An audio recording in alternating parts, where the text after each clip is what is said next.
Hello, everyone, and welcome back to another episode of Mavs Insights, where we delve into the stories shaping our world today.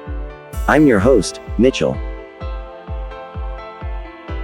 In a significant development, President Donald Trump has announced a 25% tariff on imports from Canada and Mexico, and a 10% tariff on goods from China.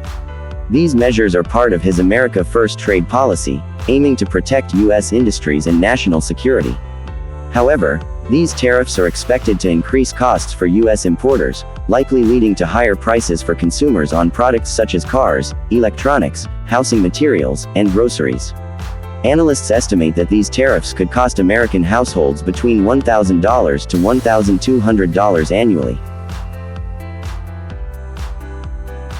In response to these tariffs, Canada, Mexico, and China have announced retaliatory measures, sparking fears of an international trade conflict.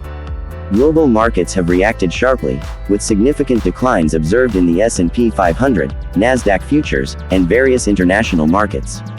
The US dollar surged, while the Canadian dollar, Mexican peso, and euro fell.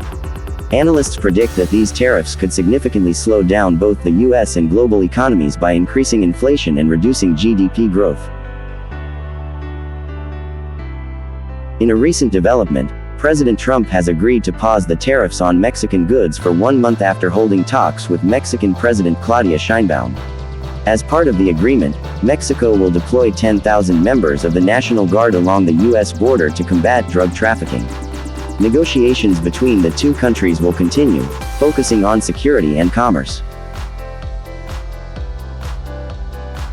Despite the pause with Mexico, the tariffs on Canada and China are set to take effect soon. These actions have led to fluctuations in stock markets, with significant declines observed in the S&P 500, Nasdaq futures, and various international markets. The US dollar surged, while the Canadian dollar, Mexican peso, and euro fell. Analysts predict that these tariffs could significantly slow down both the US and global economies by increasing inflation and reducing GDP growth. These developments have significant implications for the global economy and international relations. The situation is evolving rapidly, and its full impact remains to be seen. We'll continue to monitor these events closely and provide updates as they unfold. That's all for today's episode of Mavs Insights. Thank you for joining me as we navigate these complex issues. If you found this discussion informative, please subscribe and share this podcast with others who might benefit from these insights. Until next time, stay informed and stay engaged.